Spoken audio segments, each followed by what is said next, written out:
বাইতুল্লাহর ঘর, সেই ঘরের নিকট কিছু কিছু নিদর্শন বলে আল্লাহ তাআলা রেখে দিয়েছেন। সেই নিদর্শনগুলি কিয়ামত পর্যন্ত যত হাজির সাহেব আল্লাহ তাআলার ঘর তওয়াফ করার জন্য যাবে, সকলেই সেই নিদর্শনগুলা দেখতে পাইবে আর আল্লাহ তাআলার নিয়ামতের শুকরিয়া আদায় করবে। সকলে বলেন সুবহানাল্লাহ। সেই নিয়ামত হিসাবে মহান রবের নিদর্শনের ভিতরে একটা নিদর্শন হলো জমজমের কূপ। যেখান থেকে সেই জমজমের কূপের পানি আল্লাহ তাআলা কুদরতি বাণী দেওয়ার পিছনে ঘটনা রয়েছে বলেছিলাম। সেই ঘটনাটা হযরত ইব্রাহিম নবী আলাইহিস সালাতু ওয়াস সালামের পত্নী দ্বিতীয় স্ত্রী বিবি সারা এবং ছেলে সন্তান ইসমাঈলের সঙ্গে সেই ঘটনাটা ঘটেছে। বলেন সুবহানাল্লাহ।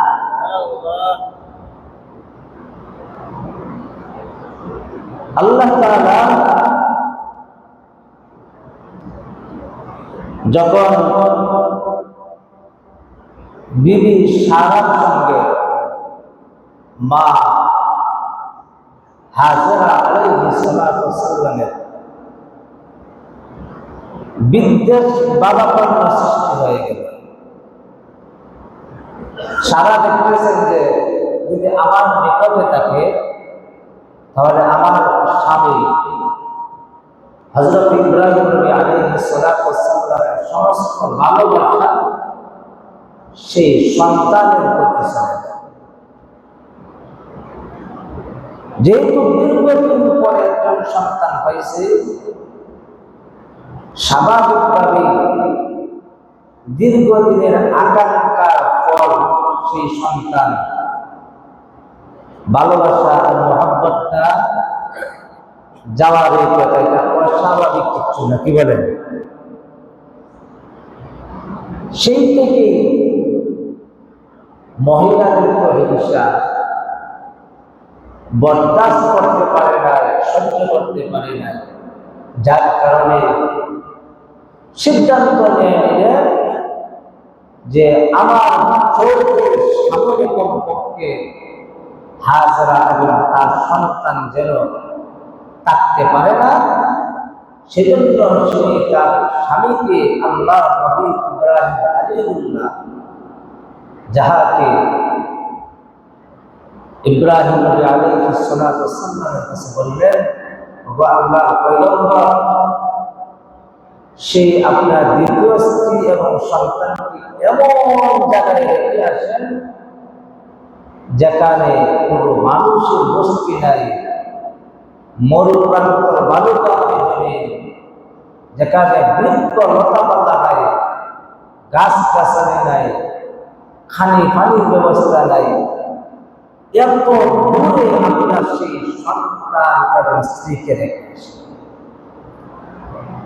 এই কথা বলার পর স্বাভাবিকভাবে এত দূরের সন্তান,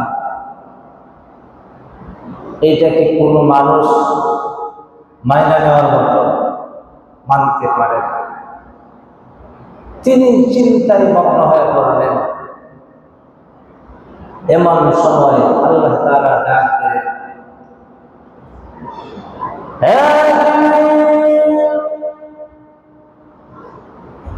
যাও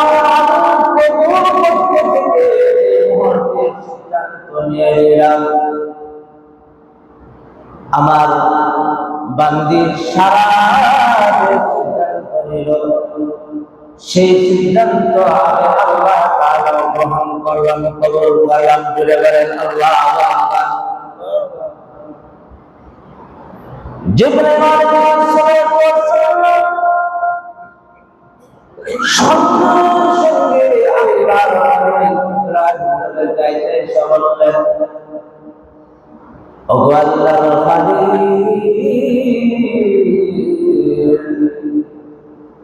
বাবা বলল চিন্তায় করে প্রোগ্রাম নাই, আপনার প্রথম স্ত্রী যে সিদ্ধান্ত গ্রহণ করেছে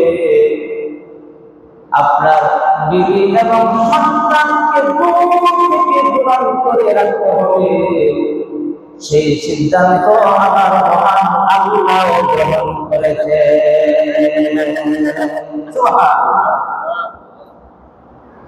যেহেতু আল্লাহর হুকুম হয়ে গেছে, সকল চিন্তা ব্যথা বুকের ভিতর চাপা দিয়ে সিরিয়াল থেকে সন্তান এবং স্ত্রীকে নিয়ে রওনা হয়ে গেলেন। তখনকার সময় উটের পিঠে উঠিয়া সওয়ার হিসাবে যানবাহন হিসেবে চলাফেরা করা, সাথে কিছু অল্প কিছু পানি, এক মগ পানি নিয়ে রওনা হয়ে গেলেন। 2-3 দিন যাওয়ার পরে আল্লাহ তাআলা সেই কাবা ঘরের নিকটে গিয়ে পৌঁছলেন এবং সেই জায়গাটার নাম হলো মরু প্রান্ত। সুবহানাল্লাহ। সেই জায়গাটার ভিতরে পৌঁছার পরে জিবরাইল আলাইহিস সালাতু ওয়াস সালাম বললেন, ওগো আল্লাহর খলিল, আল্লাহ তাআলা সিদ্ধান্ত এই জায়গাতে আপনার স্ত্রী এবং সন্তানকে রেখে দেন। আল্লাহ যখন সোয়ার থেকে নামায় আসছি এবং সন্তানকে সেই বলবান করে রেখে দিয়ে বললেন,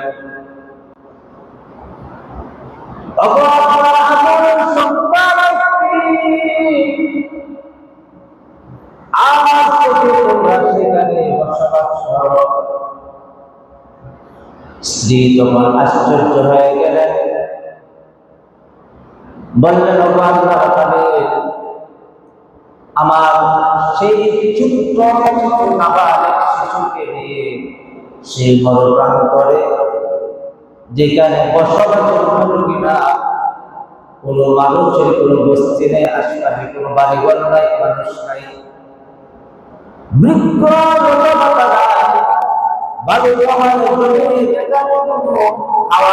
ব্যবস্থা নাই, পানির কোনো ব্যবস্থা নাই, এমন জায়গায় আমাদের দুজনকে রেখে আপনি কোথায় যান? ইব্রাহিম আলাইহিস সালাতু ওয়াস সালাম ব্যাপারে বুকের ভিতর চাপাইয়ে যেহেতু সিদ্ধান্ত কার, আমার মহান আল্লাহ তাআলা সিদ্ধান্ত বুকের ভিতর চাপা দিয়া তিনি সিরিয়ার দিকে রওনা হলেন। বুকের মধ্যে সওয়ার হইয়া বিবি পিছন থেকে বারবার জিজ্ঞাসা করতেছেন, ও আমার প্রাণের স্বামী, আল্লাহর খলিল, আপনি তো আল্লাহর পয়গম্বর নবী, এরকম জুলুম তো আমাদের আপনি করতে পারেন না, ব্যাপার কি, বিষয়টা কি? সেই বড় করে আমাদেরকে রেখে আপনি কোথায় যান? বারবার প্রশ্ন করতেছেন আর জিজ্ঞাসা করতেছেন, ওগো আমার প্রাণের স্বামী, আমার সন্তান এবং আমাকে রেখে কোথায় যান? ইব্রাহিম আলাইহিস সালাতু ওয়াস সালাম কোনো জবাব দেন না। জবাব না দিয়ে হাতের ইশারা আসমানের দিকে ফেলে বলে,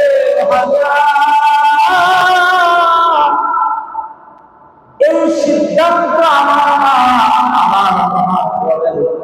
আমার সেই শিশু সন্তানকে নিয়ে সেই আবাদহীন উপত্যকাময় জমিনে মরণ করে সেখানে বসবাস করবা জুড়ে গেলেন। সুবহানাল্লাহ। নবীর প্রতি নবীর মতো ইমানদার সঙ্গে সঙ্গে জবাব দিয়ে দিলেন, ইজাল্লা ইউকি আযাব, ওগো আল্লাহর খলিল, আমি বুঝে নিলাম যে আল্লাহ হুকুম করেছেন সেই মরুপান করে থাকার জন্য। সেই মরুপান করে নিশ্চয় আমার আল্লাহ আমাদেরকে বরবাদ করবেন না, ক্ষতিগ্রস্ত করবেন না।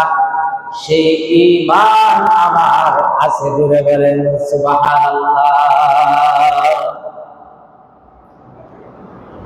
নবীর স্ত্রী ইব্রাহিম আলাইহিস সালাতু ওয়াস সালামের পিছু ছেড়ে দিয়ে আল্লাহর ঘরের নিকটে গিয়ে শিশু সন্তানকে কোলে নিয়ে একজন স্বামী হারা একজন নারী সেই মরুপান করে, যেখানে কোনো পাশে আর বসবাসের বাড়িঘর নাই, খানার ব্যবস্থা নাই, পানির ব্যবস্থা নাই, এটা কোনো সাধারণ কোনো মানুষ নয়, সেইটা হবে এমন ইমানদার যার উপর আল্লাহ তাআলা তাকওয়া পরিপূর্ণ আছে, সেই বরদাস্ত করে নিতে পারে। জোরে বলেন সুবহানাল্লাহ।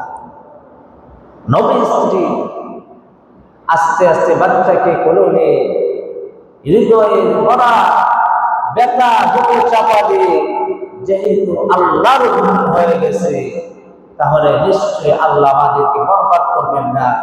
সন্তানকে নিয়ে সেই জায়গাতে আস্তে আস্তে অন্তরকে শীতল করে দিলেন আর মনকে বোঝালেন, যেহেতু আল্লাহর হুকুম সেইখানে বসবাস করাই লাগবে। এই হুকুম কার?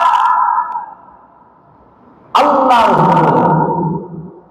ইব্রাহিম আলাইহিস সালাতু ওয়াস সালাম সেই আল্লাহর ঘরের নিকট থেকে রওনা হয়ে সিরিয়ার উদ্দেশ্য সারিয়া পর্যন্ত সেই জায়গায় অবস্থান করে তিনি বুঝতে পারলেন যে এখন আর আমার স্ত্রী সন্তানকে পিছনের দিকে তাকাইলে দেখা যাবে না। সেজন্য তিনি পিছনের দিকে তাকায়া দেখেন স্ত্রীও দেখিবে না, আর আমার থেকেও সেই সন্তানের প্রতি দেখা যাবে না। সেই জন্য তিনি আল্লাহর ঘরের দিকে মুখ করিয়া দোয়া করলেন স্ত্রী সন্তানের জন্য। সেই দোয়ার কথাটা আল্লাহ তাআলা তার কোরআনে উল্লেখ করেন। আল্লাহ বলেন, রব্বানা ইন্নী আসকানতু মিন যুররিয়্যাতি বিওয়াদিন গায়রি যী যার'ইন ইনদা বাইতিকাল মুহাররাম রব্বানা ليقيموا الصلاة فاجعل أفئدة من الناس تهوي إليهم وارزقهم من الثمرات لعلهم يشكرون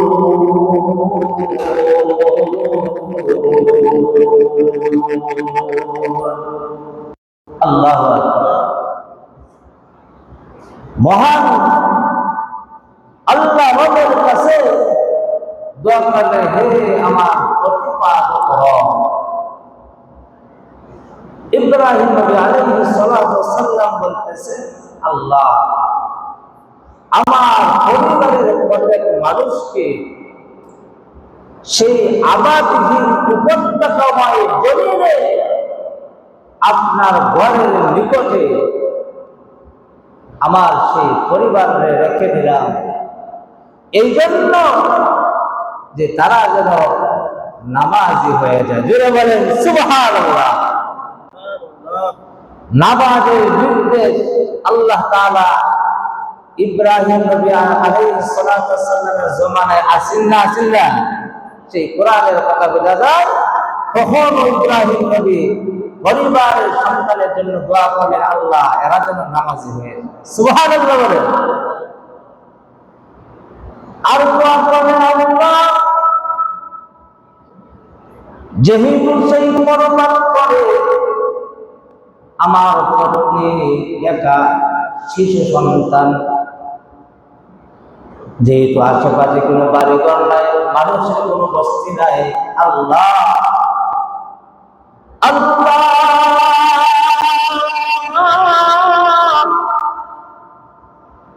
আমার স্ত্রী এবং সন্তানের প্রতি কিছু মানুষের অনুরাগী ভালোবাসা আর মহব্বত এদের প্রতি লাগাই দাও। জুড়ে বলেন সুবহানাল্লাহ। দোয়া করলেন যেহেতু সেই মরুপান্তরে একা, আল্লাহ আমার স্ত্রী এবং সন্তানের প্রতি কিছু মানুষের মহব্বত লাগাই দাও। জুড়ে বলেন সুবহানাল্লাহ। আল্লাহ এবং এদের জন্য ফল ফলাফল শস্য ফল দিয়া এদের রিজিকের ব্যবস্থা তুমি করে দিও, এবং ওরা যেন তুমি আল্লাহর শুকরিয়া আদায় করে। জুড়ে বলেন সুবহানাল্লাহ। যেহেতু নবী দোয়া করতে দেরি, দোয়া কবুল হইতে দেরি নাই। আল্লাহু আকবার। নবীর প্রতি কিছুদিন যাওয়ার পরে সাথে কিছু খাবার আর পানি যখন শেষ হয়ে গেছে, সে মা হাজরা আলাইহিস সালাতু ওয়াস সালাম খাদ্যর অভাবে শিশু কান্না শুরু করে দিলে। মা হাজরা আলাইহিস সালাতু ওয়াস সালাম বুকের দুধ শুকিয়ে গেল, টেনশন আর চিন্তায় পড়ে গেলেন। এদিক ওদিক তাকাইতেছে, তাকায় দেখে কোন জায়গায় খানার ব্যবস্থা নাই, পানির কোন ব্যবস্থা নাই। সেজন্য তিনি একজন শিশু সন্তান তার মার সামনে চটপট করিয়া কান্না করবে। কোনো মা পৃথিবীর বরদাস্ত করতে পারে না, সন্তানের সেই কষ্টটুকু সহ্য করতে পারে না। মা হাজরা আলাইহিস সালাতু ওয়াস সালাম পাগলের বেশে চোখ দিয়ে একবার তাকায় সাবা পাহাড়ের দিকে। বালুকাময় জমিনের ভিতর দূর থেকে মনে হয় চিকচিক করে, মনে হয় সেখানে পানি আছে। মা হাজরা আলাইহিস সালাতু ওয়াস সালাম সেই সাফা পাহাড়ের দিকে দৌড়ালেন। দৌড়ে গিয়ে সেখানে পৌঁছে গিয়া দেখে কোনো পানি নাই। দূর থেকে বালু চিকচিক করতেছে, মনে হচ্ছে দূর থেকে পানি। না না না, পানি পাওয়া গেল না। আবার সন্তানের কাছে জীব জন্তু ভয়, কোন হিংস্র পানি যদি আমার সন্তানকে খেয়ে ফেলে ধ্বংস করে ফেলে। আবার আইসা সন্তানকে কুড়িয়ে নিয়ে চুমু দিয়ে আবার টেনশন খাদ্যের জন্য টেনশন করতেছে, হায় রে না খেয়ে আমার সন্তান মারা যাবে। আবার তাকাইলেন মারওয়া পাহাড়ের দিকে। মারওয়া পাহাড়ের দিকে দেখা যায় বালুকাময় জমিনের ভিতর, সেখানে মনে হচ্ছে পানি। পাহাড়ের সেই চূড়ায় গিয়ে উঠলেন একজন নারী। সেই উপত্যকাময় পাহাড়ের উপর গাছে কত কষ্ট, সেইটা যারা হাজী সাহেব যারা গেছেন সেখানে সেইটা অনুভব করতে পারবেন কত যে কষ্ট। মা হাজরা আলাইহিস সালাতু ওয়াস সালাম মারওয়া পাহাড়ের উপরে গিয়ে দেখে না পানি নাই, পানি নাই। সন্তানের জন্য কি খাওয়াবে? সন্তান দুঃখে দুঃখে দুঃখে দুঃখে যে মার সামনে মারা যাবে, এটা কি কোনো মা বরদাস্ত করতে পারবে, সহ্য করতে পারবে? পৃথিবীর কোনো মা সেটা সহ্য করতে পারবে না। তেমনি ভাবে মা হাজরা আলাইহিস সালাতু ওয়াস সালাম একবার নয়, দুবার নয়, সাতবার মারওয়া পাহাড়ের দিকে উঠলেন। অবশেষে মারওয়া পাহাড়ে গিয়ে যখন পানি পাইলেন না, আল্লাহর দরবারে চোখের পানি ছেড়ে দিয়ে খন্ড শুরু করে দিলেন, হে আমার রব,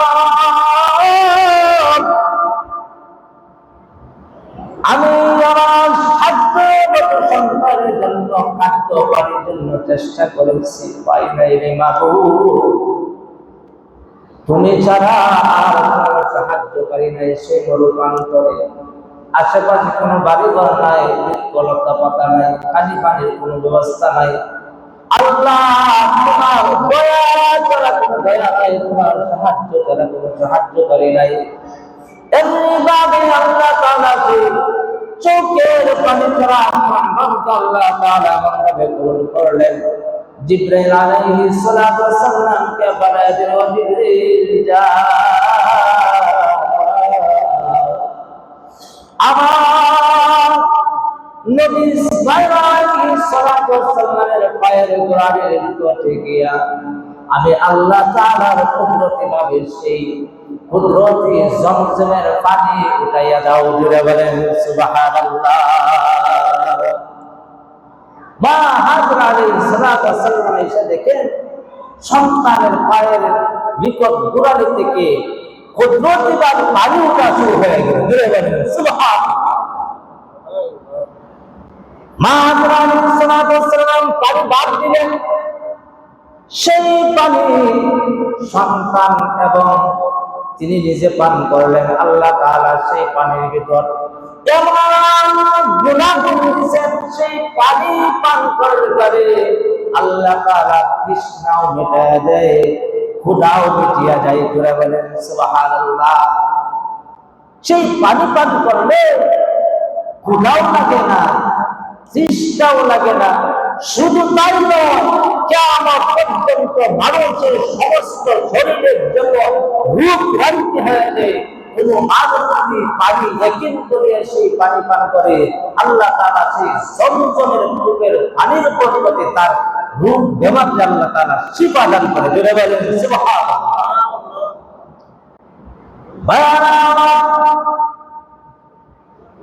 ইব্রাহিম আলাইহিস সালাতু ওয়াস সালামের সেই জালের জন্য পরীক্ষা মহান আল্লাহ তাআলা বারংবার দিয়েছেন। ইব্রাহিম নবী আলাইহিস সালাতু ওয়াস সালাম যেভাবে আল্লাহ তাআলার কাছে পরীক্ষায় কামিয়াব হয়েছে, সফলতা অর্জন করেছে। যত পরীক্ষায় আসো, সকল পরীক্ষা আল্লাহর উপর ভরসা করিয়া তিনি পরীক্ষা দিয়েছেন। আল্লাহ তাআলার কাছে নবীদের ভিতর ইব্রাহিম নবী আলাইহিস সালাতু ওয়াস সালাম প্রত্যেকটা পরীক্ষায় তিনি 100 নম্বর পেয়েছেন। জোরে বলেন সুবহানাল্লাহ। সাধারণ কোনো বিষয় ইব্রাহিম নবী আলাইহিস সালাতু ওয়াস সালাম দীর্ঘদিনের আকাঙ্ক্ষার সেই বৃদ্ধ বয়সে সন্তান পাওয়া, সন্তানকে নির্বাচন দেওয়া, দীর্ঘদিন সেই সন্তান স্ত্রীকে দূরে রেখে সহ্য করার মতো এমন মহিয়ান পুরুষ পৃথিবীতে কয়জন আছে? আল্লাহু আকবার। ইব্রাহিম নবী আলাইহিস সালাতু ওয়াস সালাম আল্লাহ তাআলা সেই সিদ্ধান্তের উপর অতল থেকে দীর্ঘদিন পর্যন্ত সেই স্ত্রী এবং সন্তানকে দূরে রেখে আল্লাহ তাআলার মহব্বতের ভালোবাসার পরীক্ষা দিয়ে আল্লাহ তাআলার কাছে 100 নাম্বার পরীক্ষা করেছেন। জোরে বলেন সুবহানাল্লাহ। শুধু তাই নয়, ইব্রাহিম নবী আলাইহিস সালাম যেগুলা দোয়া করেছিলেন, আল্লাহ আমার সেই সন্তান এবং স্ত্রীর নিকটে একটা গোত্রকে, কিছু মানুষকে সেখানে তুমি তাদের প্রতি মহব্বত লাগাইয়া দাও, বাড়িঘরের ব্যবস্থা করে দাও। আল্লাহ তাআলা সেই দোয়াকে কবুল করেছেন। কিছুদিন যাওয়ার পরে সেই জুরহাম গোত্রের একদল কাফেলা, তখনকার জমানায় ব্যবসা ছিল দূর থেকে দূর প্রান্তরে, সেই উটের পিঠে সওয়ার হয়ে এক দেশ থেকে আরেক দেশে সেই ব্যবসার কাজে মানুষরা পথচারী হয়ে হাঁটতো। তখনকার জমানায় সেই দেশে তখন পানির অভাব ছিল, শুধু তখন নয়, এখনো পর্যন্ত সৌদি আরব তেলের চাইতে পানির দাম বেশি। দূরে বলেন ঠিক না বেশি? সেজন্য জুরহাম গোত্রের লোকেরা আছে কাফেলা থেকে যখন দেখেন জঙ্গল কূপের নিকট কিছু পাখি উঠতেছে, তারা অনুভব করিয়া জমজম কূপের নিকট গেল, গিয়া দেখে একটা কূপ থেকে কুদরতে পানি, যাকে দিয়ে একজন মহিলা সেখানে আছে, একজন সন্তান আছে। মা হাজরা আলাইহিস সালাতু ওয়াস সালামকে বললেন, মা হাজরা গো, আমরা খুব তৃষ্ণা, পানির তৃষ্ণা, কিছু পানি দেন, আমরা পানি পান করব। আল্লাহর নবীর কওমি মা হাজরা আলাইহিস সালাতু ওয়াস সালাম সেই জুরহাম গোত্রের লোকদেরকে পানির ব্যবস্থা করেন, পানি পান করলেন, খাইলেন, গোসল করলেন। তখন জুরহাম গোত্রের লোকেরা বলল, মা হাজরা, আপনি যদি অনুমতি দেন তাহলে আমরা সেইখানে আপনার পাশে আমরা বসবাসের উপযোগী বাড়ি ঘর করে নিই। সুবহানাল্লাহ। আল্লাহ নবী দোয়া করছিলেন, কিছু মানুষ এখানে দিয়ে দাও আল্লাহ, তাদের প্রতি ভালোবাসা মহব্বত লাগাই দাও। জুরহাম গোত্রের লোকেরা অনুমতি নিয়ে সেখানে বাড়ি ঘর তৈরি করলেন এবং মা হাজরা আলাইহিস সালাতু ওয়াস সালামকে তখনকার জমানার পাথর কাটিয়া, এখন যেভাবে বিল্ডিং এর দাম বেশি, তখনকার জমানায় পাহাড়ের পাথরের ঘরের দাম বেশি ছিল, সেটা ছিল বিল্ডিং। সুবহানাল্লাহ। তারা পাথরের ঘর বানায় দিলেন, বসবাস শুরু করতে লাগলেন। সেই থেকে জমজমের পানি দ্বারা সেখানে কৃষি কাজ হচ্ছে। এখন পর্যন্ত জান্নাত থেকে আল্লাহ তাআলা তখন জিবরাইলের মাধ্যমে খেজুর গাছ দিলেন। সেই থেকে আল্লাহ তাআলা কুদরতি আর বরকতি সৌদি আরবের মতো জায়গা এখন আল্লাহ তাআলা এমন রহমতের বরকত, আল্লাহ তাআলার কাবা ঘর সেখানে থাকার কারণে, আল্লাহ নবী সেখানে জন্মগ্রহণ করার কারণে, কোরআন সেখানে নাযিল হওয়ার কারণে আল্লাহ তাআলা সেই সৌদি আরব মক্কা থেকে আল্লাহ তাআলা মক্কাতুল মুকাররমা বানায় দিয়েছে, এত বরকত দিয়েছে। গাছ লতা পাতা বৃক্ষ সৌদি আরবে এখন আর কোনো অভাব নাই। পৃথিবীর অন্য রাষ্ট্র যত অভাব থাকলেও সৌদি আরবের ভিতরে কোনো অভাব নাই। জোরে বলেন সুবহানাল্লাহ। সেজন্য আমার কঠিন থেকে কঠিন পরীক্ষা দিয়ে ইব্রাহিম নবী আলাইহিস সালাতু ওয়াস সালাম কিছুদিন যাওয়ার পরে আবার আল্লাহ তাআলা পরীক্ষা করলেন, হে ইব্রাহিম, কিছুদিন তো গেছে, আর একটা পরীক্ষা দাও। আল্লাহু আকবার বলেন। সেই পরীক্ষাটা হলো আল্লাহ তাআলা তার কোরআনের ভিতরে বলেন, কিছুদিন তোমার সন্তান এবং স্ত্রী দূরে রাখছো, এখন আরেকটা পরীক্ষা হলো, সেই পরীক্ষাটার কথা আল্লাহ তাআলা তার কোরআনে বলেন, ইন্নী আরা ফিল মানাম আন্নী আযবাহুকা ফানজুর মাযা তারা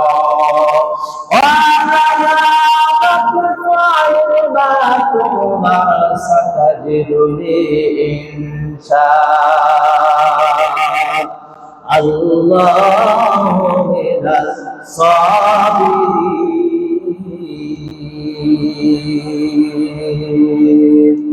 আল্লাহু আকবার।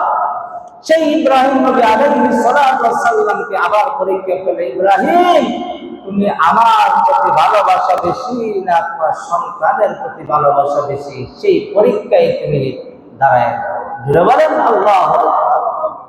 সেই পরীক্ষাটা হলো কিছুদিন যেতে সন্তানের যখন বয়স হয়ে গেল 7 থেকে 8 বছর, আল্লাহ বললেন, এখন পরীক্ষা নিতে চাই, সন্তানের ভালোবাসা বেশি না আমি আল্লাহর প্রতি ভালোবাসা বেশি? সেই আল্লাহ তাআলা হুকুম করলেন,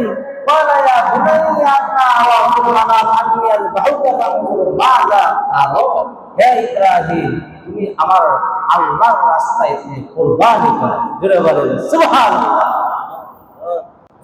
কুরবানির জন্য ইব্রাহিম নবী আলাইহিস সালাম প্রস্তুত কিনা আল্লাহ স্বপ্নের মাধ্যমে দেখাইতে দেরি ইব্রাহিম নবী আলাইহিস সালাম প্রস্তুত হইতে আর দেরি হয় নাই। সঙ্গে সঙ্গে স্বপ্নকে বাস্তবায়ন করার জন্য পরের দিনে আল্লাহর রাস্তায় 100 উট কুরবানি করে দিলেন। আল্লাহ।